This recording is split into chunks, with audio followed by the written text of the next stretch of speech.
Welcome to the Journey of Self Growth podcast, episode 33. I'm ThE, the host of this event, which is created so myself and others can share perspective of it. Let me go back. Welcome to the Journey of Growth podcast, episode number 33. I am ThE, the host of this event, which was created so myself and others can share perspective on it in hopes that one another's journeys will be relatable, establishes awareness, and inspires listeners to adopt and maintain such behavior. The definition of growth is the process of developing new skills, attitudes, actions, or reactions that can have a beneficial impact on your life and improves your overall well being. There was a scheduled featured guest to join the show today. His name is Laka, and he informed me last evening that he would not be available to join the show tonight due to him being sick. So I hope he will feel better, and hopefully we can reschedule the episode so that he can share his journey of growth as an individual. This is not the first time that an unexpected scenario or experience that occurred while I am the host of the podcast. It seems unexpectancies are a natural occurrence in life, but fortunately, when it comes to opportunity seems to be in abundance. And when it comes to growth, if there's an opportunity, there can be growth. So I will commencing episode number 33 solo. And for those who experience similar circumstances as the one I am experiencing today, it also seems that a person outside of yourself does not dictate your growth. You can grow if there is an opportunity. An opportunity seems to be provided by the universe or God, whichever you relate to. And what can result in that growth is development of skills. And when it comes to skills, I'm very passionate about developing myself as an individual, and I hope others are as well. So this is a new segment that I'm going to introduce tonight. It is called and into the unknown experience segment. And what that means is I'm going to share a story that I have experienced as a result of me having a willingness and courage to venture into an unknown experience that's also new to myself. And from my perspective, when one ventures into an unknown experience, self identity can become enhanced because there is no certainty or there is no comfort zone in the unknown. You're pretty much utilizing your capabilities and potentials that you have utilized prior to encountering this unknown experience. And if you can proceed through the unknown experience, it seems that you will become a new person, similar to a snake who sheds their skin. So today, my into the unknown experience that I'm going to share tonight is an experience that I encountered about 2 months ago when I decided to go to the state of Louisiana for the first time. And that is the state where my family originates from. And and I wasn't I've always wanted to go to Louisiana, but I wasn't sure when I was going to have an opportunity to do that. And so unexpectedly, one of my cousins reached out to me and told me that they were planning to go to Louisiana and invited me to join them. And I took that as an indicator that this is my chance. And so when it comes to indications, they can be guides to venture into an unknown situation. So I decided that I was going to go to Louisiana. And so when I went to Louisiana, I ventured to two cities. Actually, we ended up going to three. But one of the cities that I went to was the state of New Orleans, as well as Monroe, which is where my family specifically comes from in Louisiana. And we ended up going to some other cities such as Baton Rouge and Gretna, Louisiana, which is on the outskirts of New Orleans. So to start off, we went to Sacramento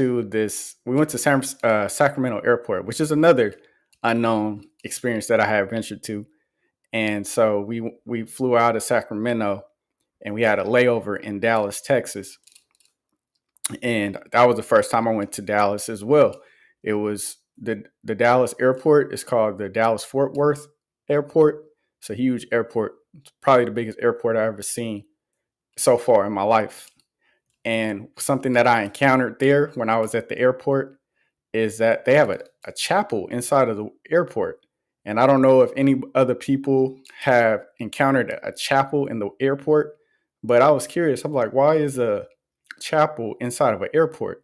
Are people going to get married inside of an airport?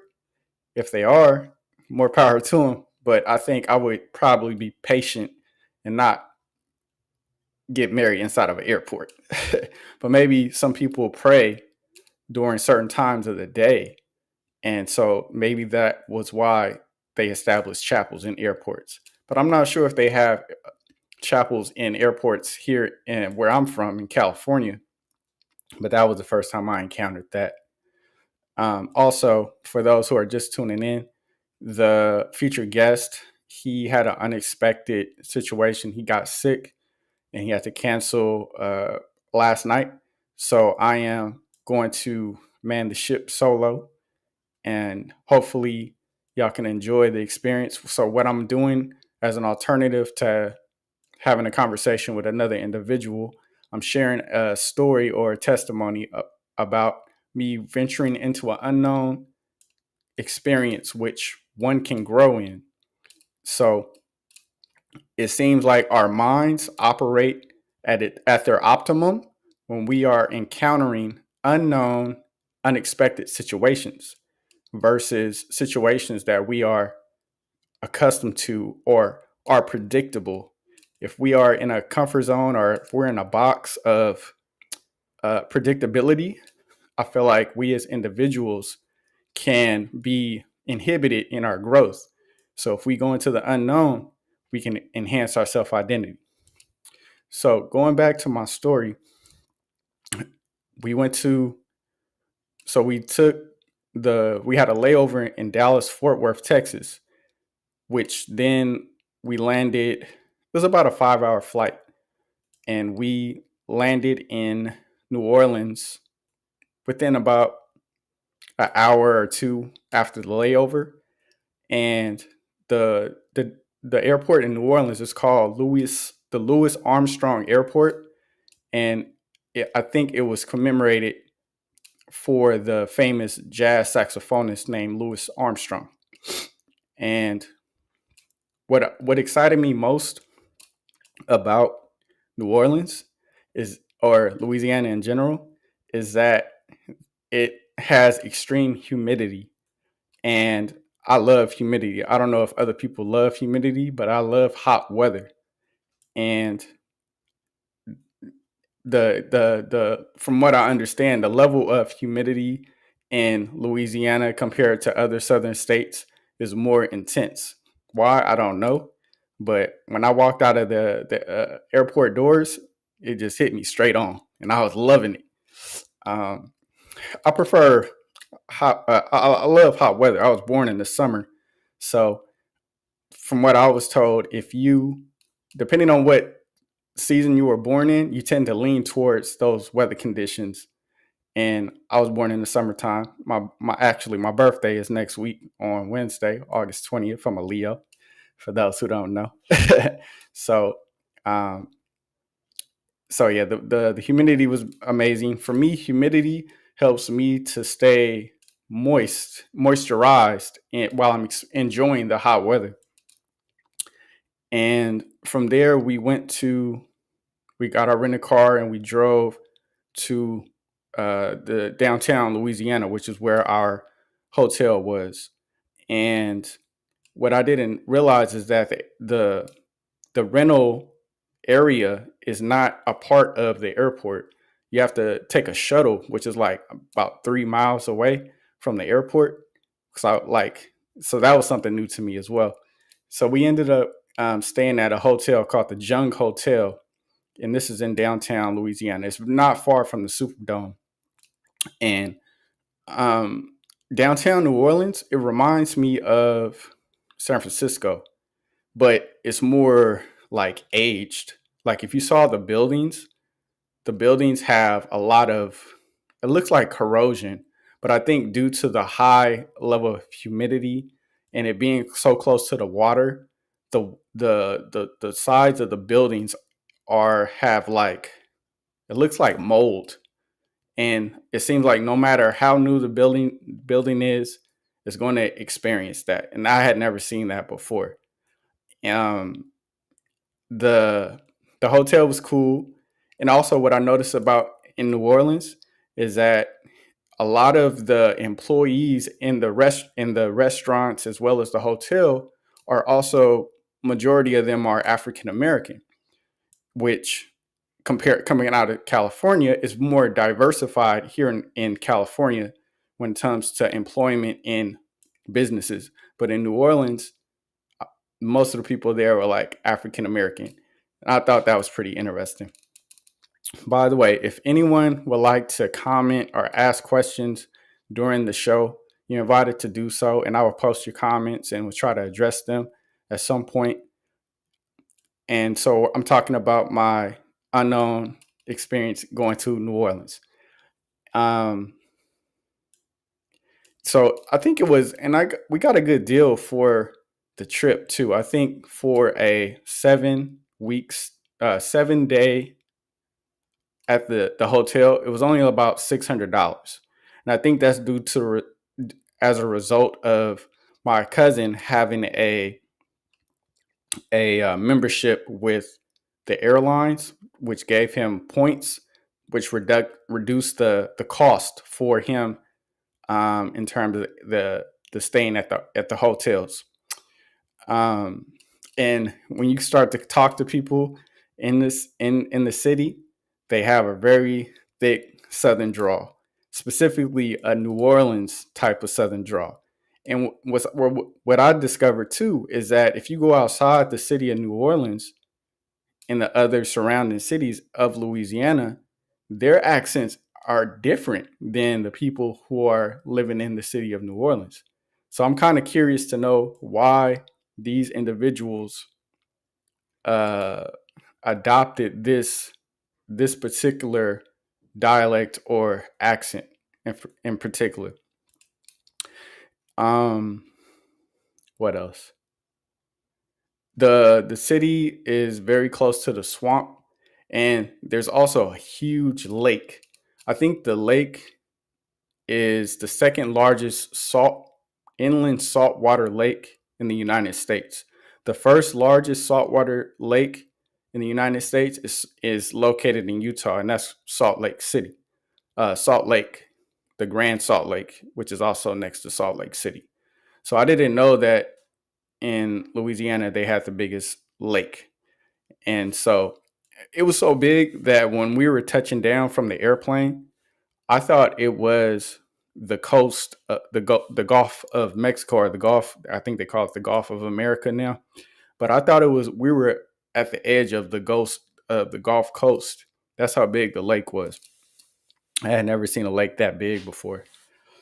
My cousin, one of my other cousins, who went to, I think he went to. There's a university called Loyola University, which is also located in the city of New Orleans, and he currently lives in New Orleans as a performer. At his college is known for music, and he got a degree, I think, in music. So when we got there, I contacted him and let him know like we were in the city, and he said, "Hey, cuz we're gonna perform on a Thursday, and if you can come to the French Quarter, that'll be cool." So I haven't seen him in a couple years. So I told him if I have an opportunity, I would come check him out. And he played at this club called the Quarantine, and he was a part of like a four man group, and they played a lot of cover songs, but I enjoyed the music there. Their group is called the Cassettes. That's spelled with a K. And my cousin Merv, he is a drummer, and he's also performed with other drummers as well. And sometimes he comes to the Bay Area. I actually saw him perform in Oakland at a club called, I forget the name of it, but it was in like the Temescal area, close to Emeryville. So I enjoyed meeting up with my cousin in New Orleans. We went to some of the restaurants, which is located on Canal Street. And what I would recommend if anyone is considering going to New Orleans, to venture outside of the city for authentic quality food. The food on the main street, which is called Canal Street, is it tastes touristy. It's like very kind of superficial, lacking seasoning, and that was surprising to me because I could imagine when going to the South, people may have a presumption that all the food in the South is going to taste good, but some of the food is like very modern. Like, um, so we went to a couple of wards. They call them wards, to go to some of the historical restaurants. One of the restaurants was called Dizzy's Cafe, and I think it's been around for about over over 20 years. And it was on the corner, and it was very like busy when we got there. The line was out the door. I ordered some smothered pork chops, greens, and I think some cornbread, red beans, and rice. And that did taste quality. I did enjoy the food in at Dizzy's Cafe. So I would recommend Dizzy's Cafe. Also, we went to a bakery called Anton's, and Anton's is about a 15-minute drive from downtown, and it's in a small city called Gretna, Louisiana. And I discovered bakery through Instagram. Instagram is a great resource when it comes to tourism and considering venturing outside of your local area to discover local businesses like food and stuff. There's vloggers and people who post reels that are from the area. And if you just simply go in the search bar on Instagram and type in like a hashtag, some of the businesses that are local will pop up. So that's how I discovered Anton's, I think. Or I might have discovered that one in particular through YouTube vlogs as well, like typing in uh, top 10 restaurants of Louisiana or New Orleans. And so Anton's was one that I discovered through social media.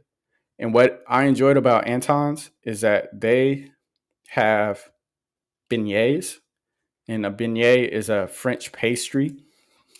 Actually, that was the first time I had it.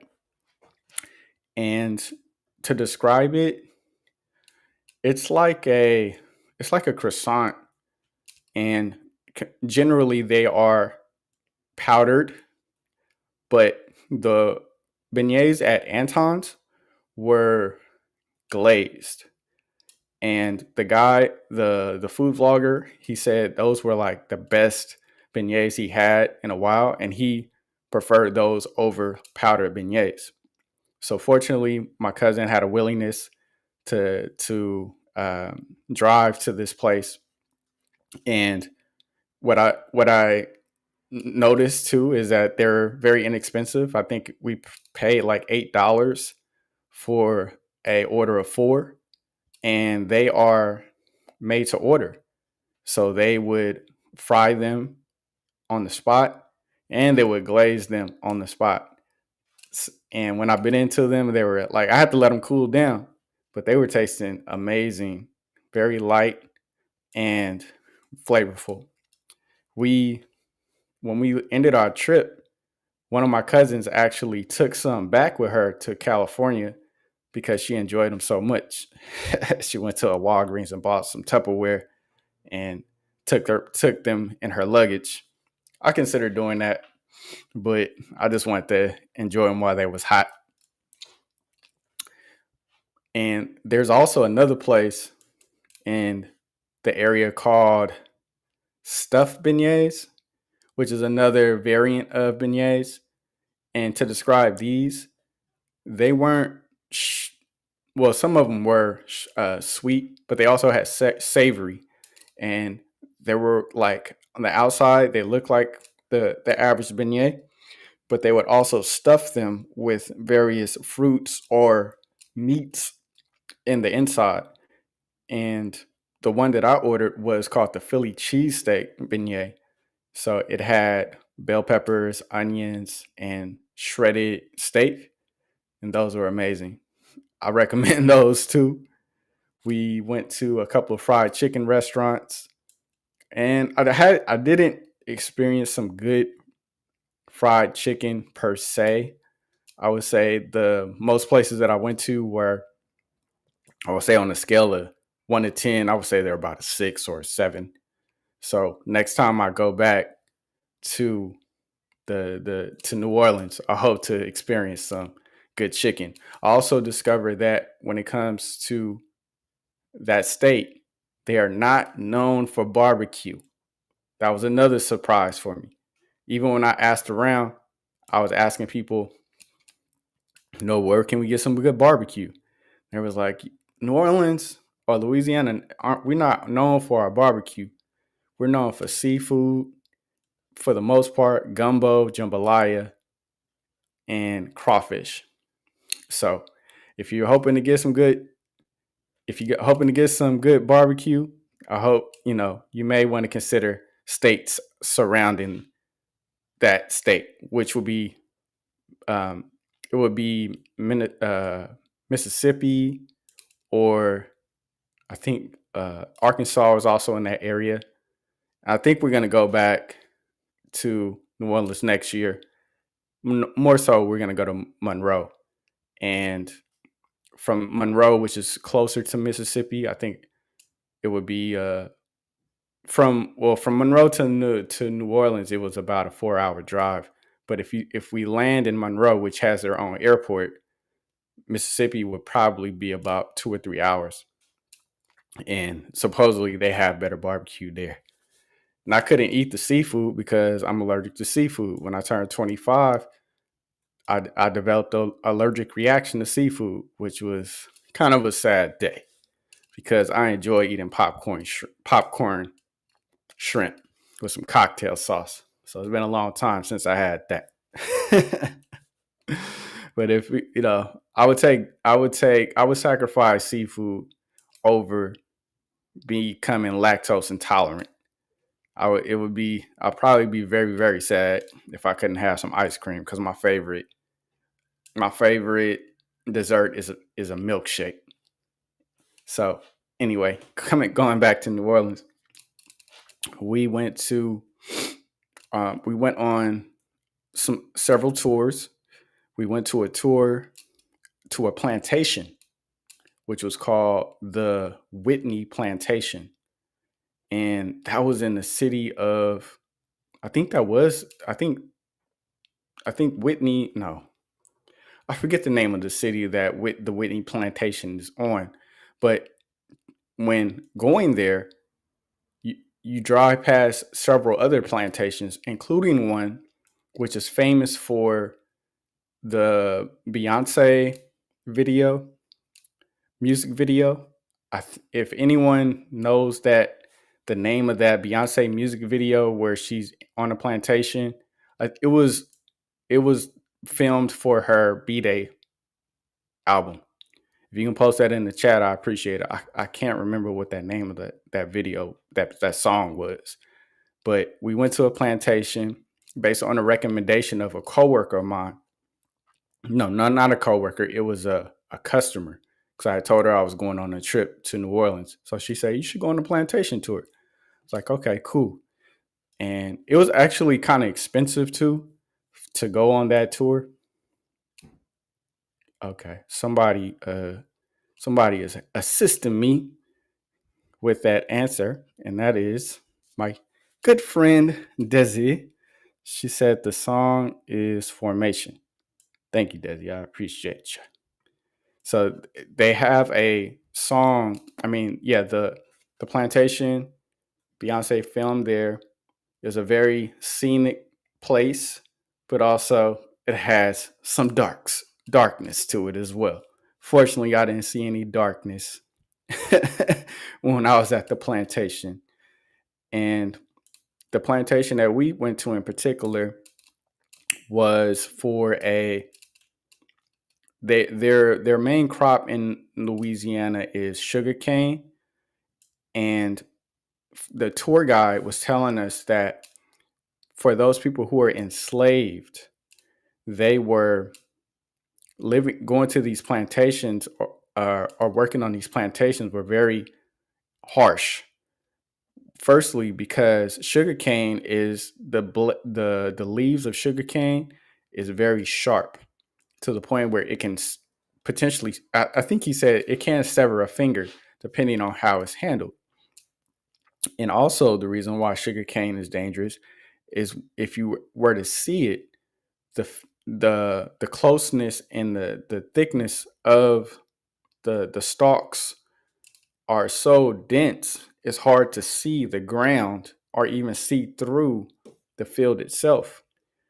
So when people who are enslaved were working them, they would often get bitten by poisonous snakes, which are naturally inhabiting of New Orleans. And if they could, and they wouldn't survive the snake bites as they were working in the plantations. Um, the also, I saw the quote unquote slave quarters. Some of them were destroyed during Hurricane Katrina, and they actually restored some of the slave quarters because the place is a very popular place, so they just wanted to make the aesthetic look quality, I guess. And it enhanced my perspective of what it's like, what it would have been like to be a slave or enslaved. It was very hot. We went during the summertime. It was during the summer when we went, and to work from sun up to sundown without proper skin protection, proper food, it was very, I would imagine it was very harsh. And I appreciate all my ancestors who endured such conditions. And it was humbling for me to see that with resiliency, they were able to eventually be freed and have opportunities to prosper and do better in their lives. So that actually going to a plantation versus reading about a plantation was a life changing experience. There were times when I would hear the cicada bugs, which are like, it's a very distinct sound. I actually enjoy how it sounds. Some people don't like the sound of cicadas, but it definitely added to just the experience of being on the plantation. I can imagine those cicada bugs as a person was working the field during the hot weather. It was probably very nerve wracking and traumatic. um, they had these huge vats that sat outside of the slave quarters. They were called sugar kettles, and sugar kettles were used for refining sugar after they heated the sugar in large vats. They needed to transfer the sugar from one sugar kettle to the next. And as they transferred it, it would become thicker. And depending on the product, they would extract some of the sugar from the sugar kettles for such things such as molasses, brown sugar, white sugar. And for those who were enslaved, these were dangerous because one, the heat of the sugar as it was boiling was very dangerous. So yeah, just to see those, they look like huge cereal bowls, but they were made of metal. And I don't know how they were able to transport them there. They looked like they weighed about 300 pounds at least. Um, what else? Mm, I've also discovered like the people, like the people in the area, they do have Southern hospitality. Like if I initiated saying hello to someone, people would reciprocate and say hello too, which is kind of culture shocking for me because coming from the Bay Area, sometimes people will be passive aggressive. They won't even like look your way if you are thinking about or attempting to engage in a conversation. But in the South, they are there is a willingness. So based on that, it seems to me that when people are avoiding eye contact and not talking, it's a choice. And I don't judge people who do that, but you probably will discover more about yourself if you are willing to try something else and try something different. Um, there was well, I'm gonna call it the hood. The hood is not far from downtown New Orleans. Is very close. When what I mean by the hood is just impoverished areas, and actually when it comes to poverty in the city, it was on a large scale. Like people have houses, but a lot of the houses are in need of repair, and I'm surprised that I wonder how they are able to afford maintaining the housing as individuals, because I think the pay rate in Louisiana is still like $7 an hour, which is shocking to me. And one of the ladies that told me, who has a job at a hospital there, had told me that, and I'm not 100% certain, but she told me that there are no labor laws in Louisiana, which is almost mind-boggling to me. She said when because she's originally from San Diego, and she told me that when she moved to New Orleans, her first job was at Best Buy, and she would be taking breaks. Hold on, I'm gonna try to fix this light. Okay. When I she worked her first job in New Orleans was at Best Buy, and she told me when she started working there, she would take her 10-minute breaks, and I think like after a month of taking her 10-minute breaks, one of the managers had pulled her to the side and was like, "Hey, I haven't seen you on the sales floor as often as some of the other people. Where have you been?" And she said, "Oh, I went to go take my 10-minute break." He said, "We don't do that here." And she was like, "Okay." So that was pretty intense to discover while I was there. I also discovered that they don't have recycling centers in New Orleans, or maybe even in the entire state. What you would see if you drive through neighborhoods is just one trash bin. There's no trash bin for recycling nor compost. Everything go in the trash. And that's pretty surprising for um, a government to still be conducting themselves that way in 2025. For me personally, we also took a tour to a swamp tour, and this was also in the city, but you had to drive like maybe 1 or 2, like about an hour away from downtown. And the employees who provide the tours, some of them were like genuine Cajun.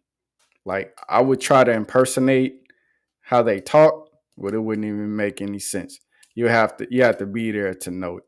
But that was pretty interesting to hear like them talking, and to be on I forget, it's not a hover boat, but it's a boat that has this huge propeller on the back, and you use that to go through the canals and passageways of the the swamp. And while we were on the waterways, we would see a lot of alligators. Some of them were majority of them were small, and if to attract the alligators, the tour guides would feed them marshmallows. I didn't know alligators like marshmallows. Well, apparently they do. Why? I don't know. But they one of the guys said that he sometimes he feeds them chicken, but I can imagine feeding alligators chicken like every hour on the hour, because I think they do like 5 or 6 tours a day. That would probably be pretty expensive. So I guess they give them marshmallows, but I hope the marshmallows don't affect them um, from a health standpoint. And what I also noticed when I was on the swamp tour was that the further away we ventured from the start of the tour, the larger the alligators became. And I theorized the reason why that is because the waterways start to open up more, which provides more space for the larger alligators.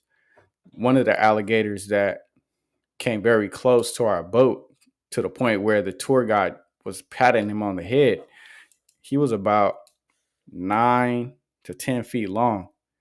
And I've seen small alligators before, but to see that size close, like it was like I could have pet him if I wanted to, but he was huge. His name was Scar. They called him Scar because he had a scar over his left eye. And apparently, uh, the male alligators fight pretty often, and that's because they have a harem of female alligators, and sometimes it seems like the big male alligators get greedy and they want more, so they try to like come into the territory of the other alligators and collect his harem. So then that's when it goes down. um, while we were out there, it started raining. That's another thing about New Orleans. If you go to New Orleans or Louisiana, well, I would say New Orleans specifically, it rains frequently to the point where people who live there, since it's hot most of the time, they wear shorts and they walk outside with shorts, flip flops, t-shirts, no jackets. And since it rains so often, they just they don't have an umbrella. They don't wear an umbrella because they know like apparently it rains for like an hour, then it stops raining. So infrequent that it's like, what's the point of even like having an umbrella? They just get soaked, and apparently too, when after it stops raining, the heat intensifies as a result of the rain. I don't know why that happens, but it also gets supposedly hotter. Also, what I wanted to mention regarding the going back to the beignets, the lady at the bakery said when it comes to powder beignets versus glazed beignets, uh, the majority of African Americans prefer to eat glazed beignets than the powder beignets. Why that is, I don't know. But she said, we eat the glazed beignets. mm. Oh, so yeah. So talking about so it started raining when we were on the swamp tour, and it stopped. And when I checked the forecast, it said that it was going to rain, but it was also going to stop. And what I noticed about looking at a weather app in New Orleans, you can forget about it. It's not a good resource because it's just so random when it rains. So we were trying to continue the tour, but eventually we ended up encountering this huge thunderstorm on the horizon, and the tour guide was like, "Hold up, we're gonna have to cut the tour short. Y'all see that cloud, right? It's about 10 minutes away. If we continue down this path, by the time we get to the end, the cloud is going to be above us, and that's not good. It's going to be lightning and torrential rains that we're going to have to deal with." We had already got soaked, and we were like midway into the tour. Everybody, pants, shirts, everything was soaked. So I was like, but he asked us, he said, "You want to keep going?" I was like, nah, that's an indicator. That huge cloud is an indicator that the universe wants us to go back. And so for me personally, I am very I try to be aware of indications in life. So like for example, if I see a dog and it's growling and it's down the block, I'm not going down the block. That's an indicator that I should go the other way. So my vote was let's go back because I'm not trying to deal with no lightning like that. I'm trying to enjoy my vacation. This was only like day 2 or day 3. So we went back, and it was kind of sad that we didn't get to experience the full alligator tour, but I appreciated it for what it was. Um, the nightlife in New Orleans was pretty interesting. A lot of locals from like what was known was the Magnolia projects and the Calliope projects, which is only like 15 minutes away. Where like down there, a lot of them were respectful, but I think some of them was on some shiesty stuff. I heard that one of my cousins told me when he was out and about, because he was one like I would go back to the hotel no later than 1 p.m. But one of my cousins, he would be out there from like 4 or 5 in the morning. I'm like, bro, you out here solo in the hood right over there? I'm like, nah, I'm good. But some of the like there, I think there was people getting mugged, but not on a large scale because they do have police frequently going around the city. And also another thing that I encountered was when we went to Walmart. There's a parking lot that separates Walmart from another big building. It was like a big brick building, and on one side of the brick building, there were like 50 squad cars, and I had never seen that before. I know, and like when I looked at the building, there was no signage on the building. I was like, why? What is this building? Why are all these squad cars right here next to it? So when I went into Walmart, there was a police officer inside. I was like, what's this building over here, and why are all these police cars here? He said, oh, that's the SWAT building. I said, y'all got a SWAT building in New Orleans? And he was like, yeah. So apparently, I think New Orleans is like one of the, well, back in the day in the 90s, it was the number one crime city in America. And so I guess during that time period, that's when they erected the SWAT building, and they still maintain it to this day. But like out here in California, I've never seen a SWAT building, but that's specifically designated for those type of officers. And that's not far from like where majority of like the African Americans stay too. So we part of the reason why we went there too is we were trying to discover our ancestry. Like I said earlier, my family comes from New Orleans, and one of my great grandparents, we don't know much about their lineage. And one of my cousins has access to ancestry.com. And when they looked up their name, it was like a dead end. So through having conversations and making phone calls, what she discovered was there's an archive building in the state, but it's located in Baton Rouge, Louisiana. And so that's where we could go to discover more information about our family, because there they have they have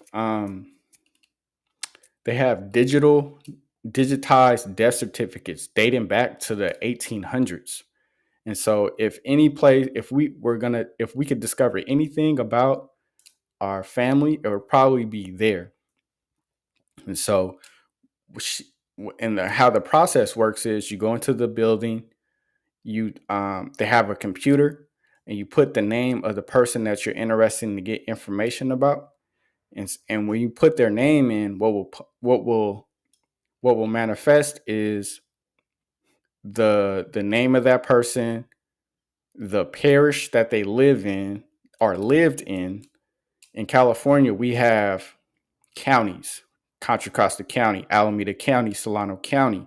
But in New Orleans, in Louisiana, they call them parishes. So what you would see is the parish that person grew up in and also passed away in. They'll show the name and a death certificate number. And you write down this information and you give it to one of the people who work there. They're called archivists.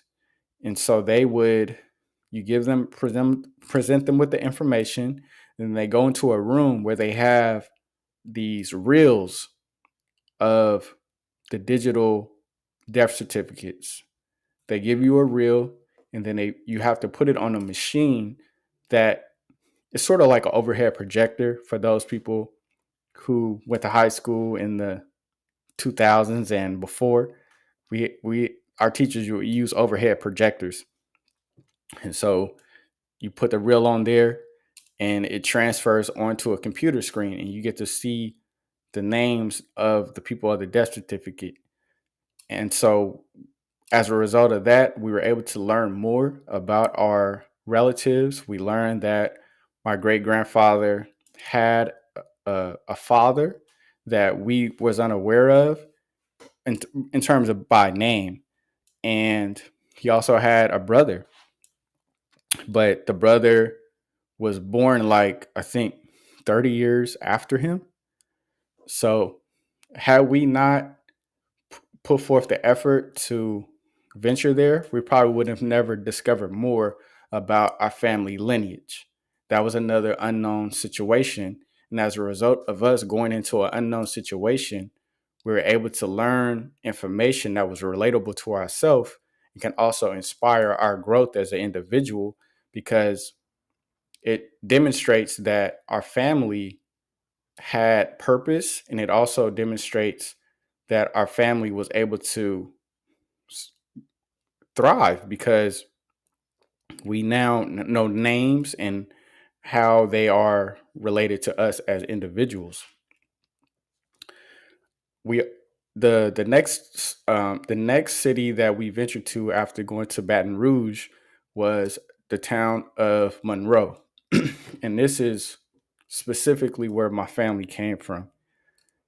My great grandfather's mother was born in 1889, I think, and she was the child of 14. She was a sibling of 14 children, and this is in 1889. So if you can imagine, each child, let's say each child had their own family, and from there they created their own branches of offspring. That's a lot of people. And to and so one of my cousins, she actually created a family tree book through utilizing ancestry.com, and I'm thankful that she did that because that was a valuable resource to me, especially when I decided to engage with people who I'd never talked to before and reach out to them and be like, hey, I'm your cousin, like, and having names in that book. I could also utilize social media, like put in the names in the search engine of a Facebook or finding Facebook groups, which our family, someone established a Facebook group for our family. And that was an amazing way to reach out and talk to people I would have never known existed had my cousin not published this book.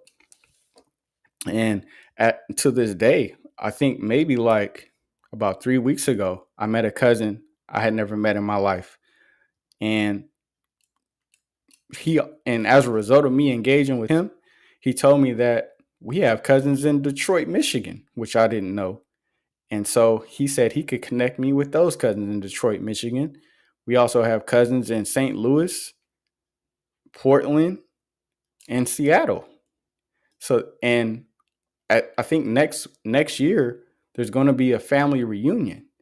So to experience a family reunion and make connections and meet people that have grown and had families for generations for the first time, that would be amazing. And so people who are ever considering utilizing ancestry.com, I do suggest doing that.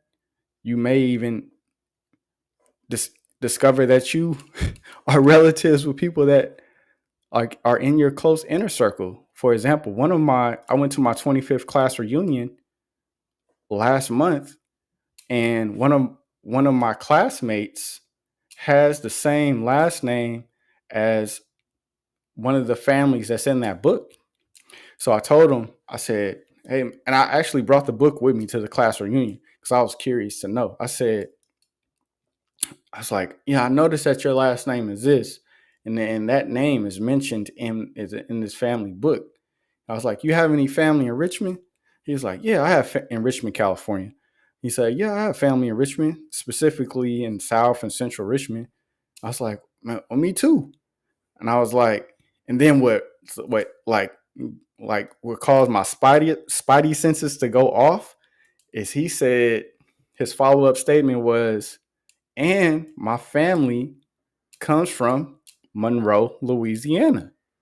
I was like, what are the odds that his family, which is like coming from Monroe, Louisiana, which is a small town and my family comes from Monroe, Louisiana. What are the odds of that out of all the cities, right?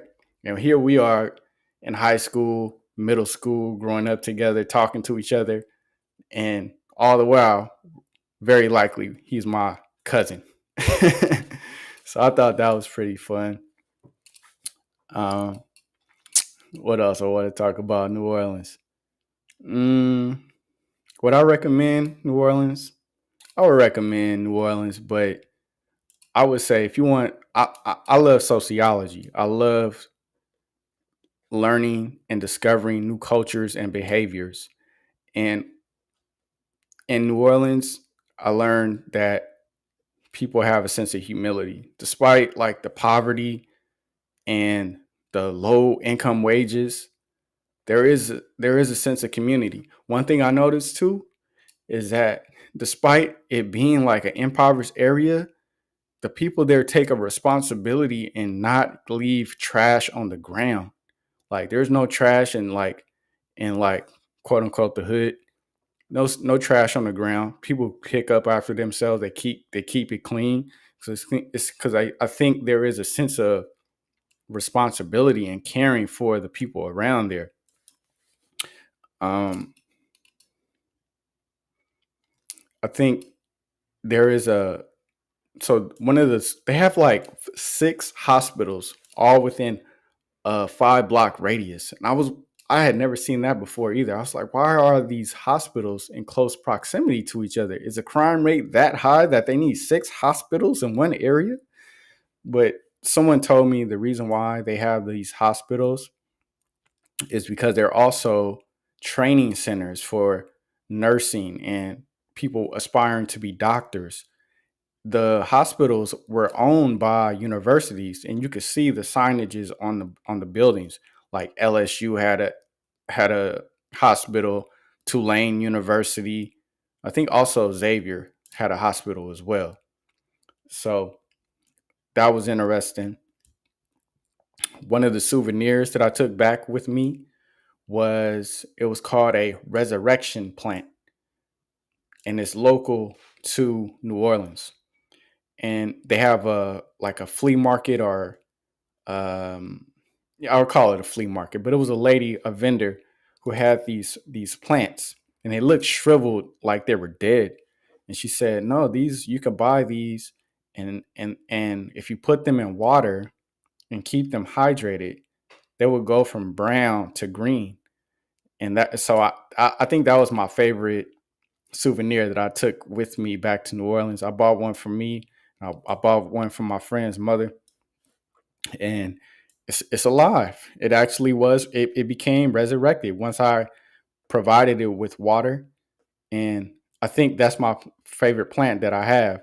I have several plants. I like flowers, and I have a bonsai tree, and so and the reason why I have plants is because it helps me to stay grounded. It helps me to stay present because sometimes we could be distracted.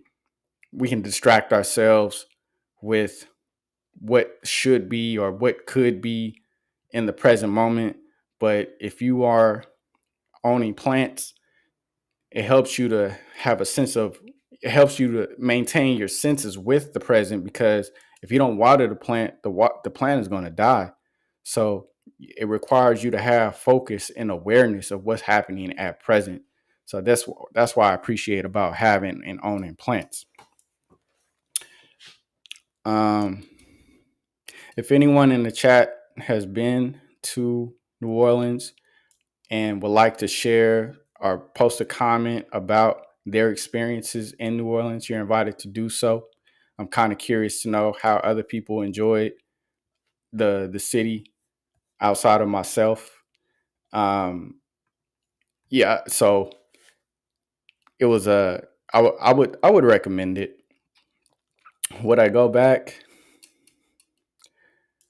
Be honest with you, I probably I probably wouldn't go to New Orleans in particular because it's kind of tourist. It's just like a tourist attraction. To be honest with you, it's more touristy, and I like to experience. less commercialization and more like naturalization. So I think the next place I would go to is somewhere like a Colorado, or yeah, I want to go to Colorado. I want to go to another island. I've been to I've been to the Dominican Republic. I enjoyed that because of the naturalization versus like a lot of buildings and concrete. Um, I did see a steamboat in New Orleans. That was the first time I had seen a steamboat, and also was able to observe the Mississippi River, which is runs along or through the city. It's a huge river, and you could take riverboat tours. I didn't take a riverboat tour this time. I would go back to New Orleans for the beignets. Those were good. The glazed beignets and the stuffed beignets. I recommend those if you ever go there. Trying to think if there was anything else that stood out to me about New Orleans. Um, the lady that I was. Oh, they had a speedboat race. That was interesting too. Like the speedboats. That was the first time they had a speedboat race in the area in 20 years, and they would go like 200 miles per hour. And they also had speed grade jet skis, and those were much larger than your average jet ski, which allowed them to go faster. That was fun. It was very hot that day.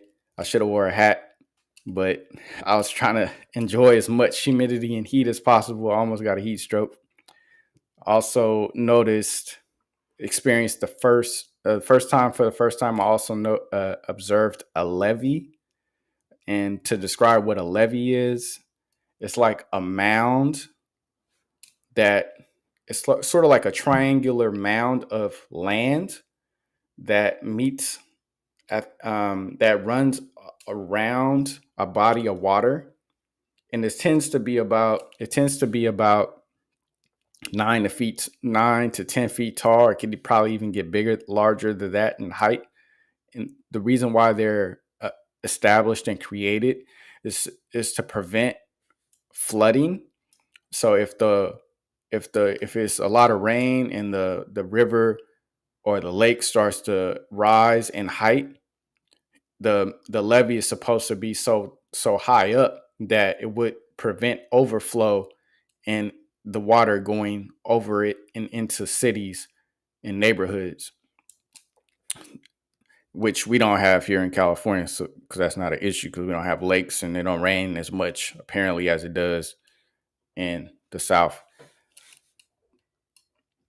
mm, I wish I would have heard more jazz music. So I think there is also known for jazz music. I didn't hear much of that. I think they have a jazz museum. They had a clothing depot, which it was still kind of expensive. I didn't buy any clothing there. I bought maybe a couple of t-shirts, but other than that, I didn't buy anything. Um, yeah, I think I would probably go to I would probably go to based on the recommendation. I would probably go to Colorado. I haven't been skiing in a while. I think I would probably that would be a new experience for me, and I'm curious to know like what the terrain is and what the landscape is, how the people are. I I hope that the next place I go to, people will be as friendly as they were in New Orleans, because that was a pleasant surprise. Mm, so I think we're going to transition on to the next segment of the Journey of Growth podcast, which would be interpreting. No, we're gonna do. I think I'll touch on the multiple intelligence theory briefly.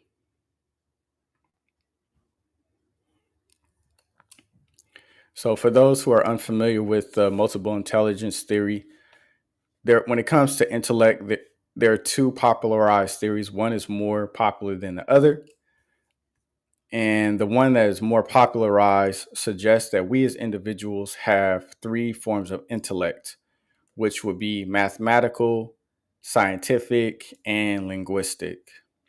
And as a result of the majority of society adopting this theory, we are tested on these three intellects, and and based on our performance, we can be eligible for admittance into collegiate institutions.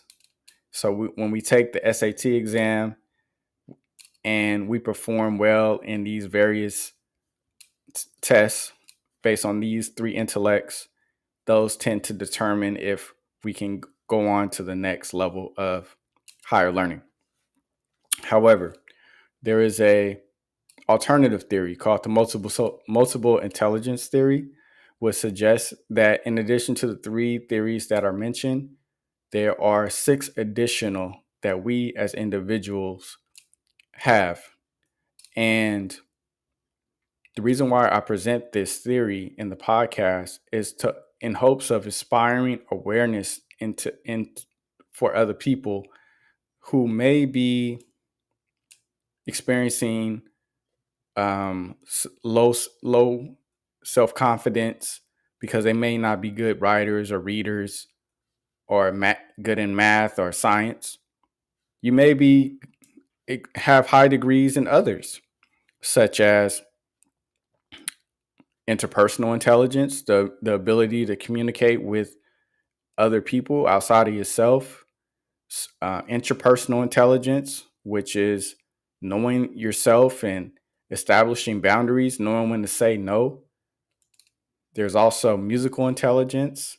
I mentioned my cousin earlier in the podcast, who is a drummer in New Orleans, and he performs performs very productively and provides a quality performance when he performs.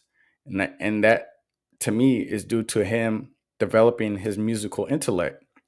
When it comes to intellect, it seems that through practice and repetition, one can develop these skills, which can help the individual grow overall. And if anyone senses they have um, high degrees in intellects, you're invited to post those intellects in the comment section. And if you want to share how you were able to develop these skills, you're invited to do so as well. I, for me personally, I have been developing my musical skills. I've been learning how to do editing with soundtracks. I also, which is challenging because imagine a instrumental track and certain sounds doesn't sound right to you and you want it to sound a certain way. You have to cut that instrumental in half and rearrange segments of that instrumental. And sometimes there are small details that can affect the re-editing of that to the point where you will hear popping and clicking and all this stuff, which can be frustrating to a beginner. But if you at least for me, if I stay resilient and research and learn more about the process of being a music editor and engage in trying something new that I haven't done before, the outcome generally tends to be me experiencing a result that is pleasing to me through those efforts. So I I feel like I have gotten to a point where I can edit music or songs or instrumentals to a point where I can be efficient and do it in a timely manner, which had I not put forth that effort, I probably would have had to pay someone to do this for me. And that could have, that could that can eat into my savings or my budget or my income. So I'm glad that I'm able to learn. I've learned to do this for myself, And I hope others will consider developing skills that could be a benefit to them as individuals. Okay, we're going to transition to the final segment of the podcast, which is my favorite, the interpreting expression segment.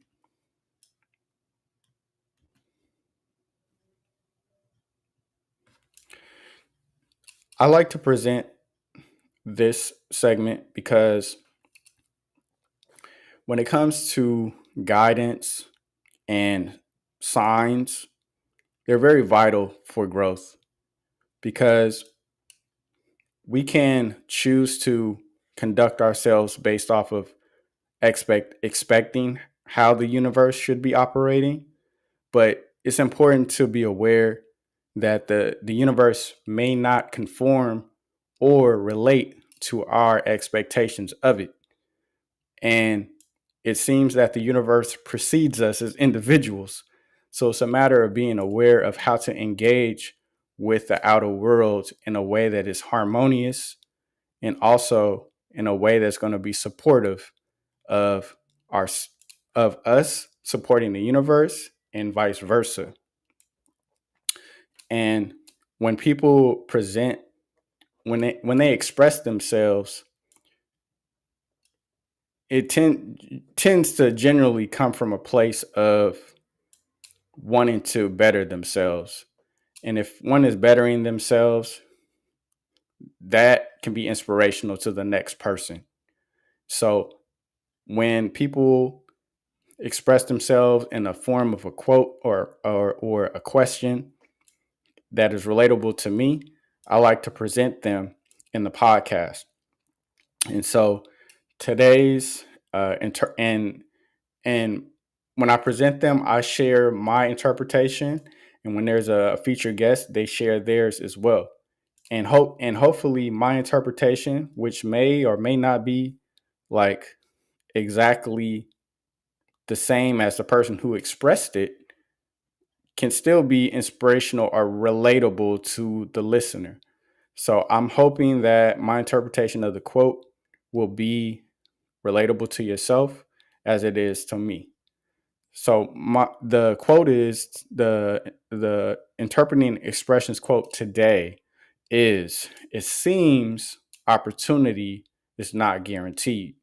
And if people who are listening would like to share their interpretation of it and how it's relatable to them, I encourage you to do so. So I'm going to share my interpretation of the quote. When it says, it seems opportunity is not guaranteed, I interpret that as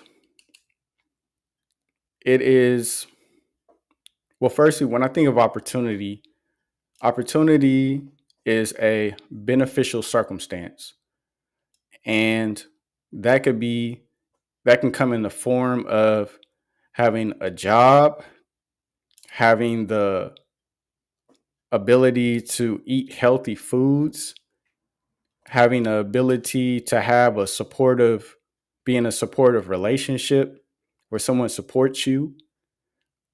And these are things that are not guaranteed from my perspective. I'm trying to be more intentional about about not using the word should. I feel like the word should is it can be used, but I don't think it doesn't seem like it is beneficial or a practical word. Like when I say I should be getting paid more, or I should be I should be or people should be acting more grown, or people I should be living in a high rise penthouse. Yeah, I could say that, but the reality is if there is no opportunity for me to engage in such expectations, they're just simply expectations. And I can choose to harbor and hold these expectations until the day I die. But that doesn't mean that as a result of me initiating or creating these expectations, that the opportunities are going to manifest as a result of that. And so I think it's important to be aware of opportunities, because if they're not guaranteed, then we can I don't think we can miss out on it. But if we're not aware of guarantees, if we're not aware of opportunities, then we may not grow as individuals, and that could be a detriment, because it seems like it's either one way or the other. We either grow or diminish. It doesn't seem like there's no in between. And so that's why that's why I value sobriety, because if I'm sober, I'm not being self-distracted. I'm able to have an awareness of the opportunities that present themselves in the present. And so, like, for example, I exercise.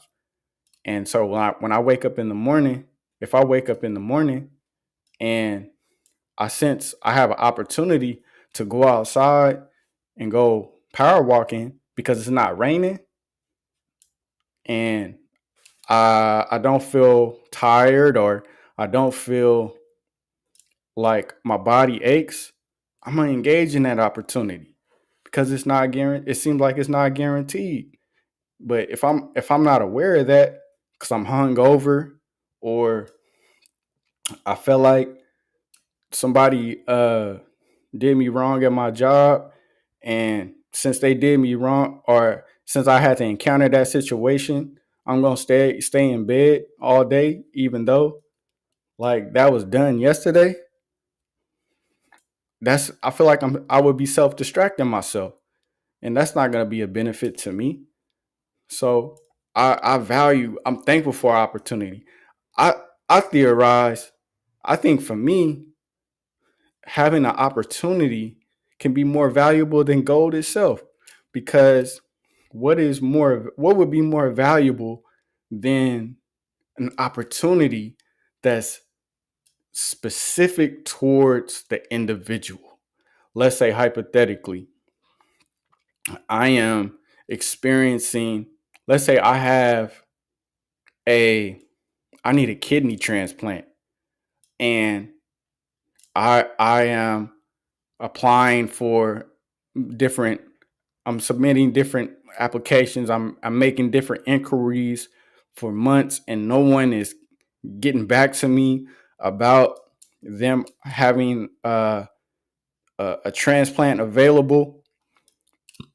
And then unexpectedly, the next day, I get a phone call, and someone tells me that there is a kidney available for me to experience, and that's an amazing experience.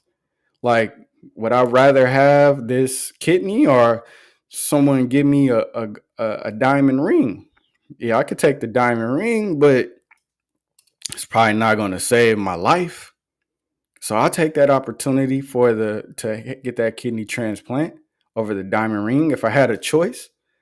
And that's a blessing, because if the universe is providing opportunities specifically for us that can benefit us and we can grow in them, is it not important to be aware of those opportunities and not be self-sabotaging of ourselves to the point where we are distracted from the opportunities that are presented to us?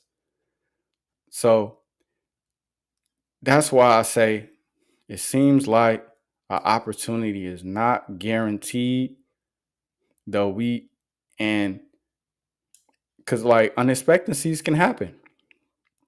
I was hoping for an opportunity to have this podcast episode with the featured guest, but he got sick. And so, do I shut down the podcast? No, I don't shut it down. Why? Because I have an opportunity to establish it and start it as an individual which can be a benefit to me because I can grow in this opportunity. So I will engage in the opportunity. I'm not going to shut it down because he canceled. I have opportunities, and that's going to benefit me. And I'm thankful for that opportunity. It's specifically for me, and I appreciate it. I'm thankful for God and whomever, and I hope that through my engagement in this opportunity, that my behavior and conduct can be inspiring to other people, to be aware of opportunities that are specific to them, and not be and be courageous and engage and go into these unknown situations where you can better yourself. So this will be my interpretation of, it seems an opportunity is not guaranteed. Is there anything else I want to say? I'm surprised that I was able to maintain speaking for an hour. This was the was it an hour and a half. This is the first time where I completed an episode on my own and spoke for the entirety of the episode. So that to me suggests that through my engagement in the podcast, when I was speaking with people, I developed my ability to express myself to the point where I can engage in expressing myself with or without someone on the show. And I feel like that's an achievement. And had I not established the podcast and initiated it, I probably wouldn't have developed this skill. So I'm thankful for that opportunity as well. So we have reached the end of the Journey of Self-Growth podcast, episode 33. And I appreciate everyone who stayed resilient and listened to me. You inspire me to stay resilient through your commitment to be resilient and sticking with the show, even though the featured guest wasn't here. And I hope y'all enjoy the rest of the evening. And if there's an opportunity to do it again, I will engage. So I hope everyone will enjoy the rest of the evening. I appreciate y'all all. Good night.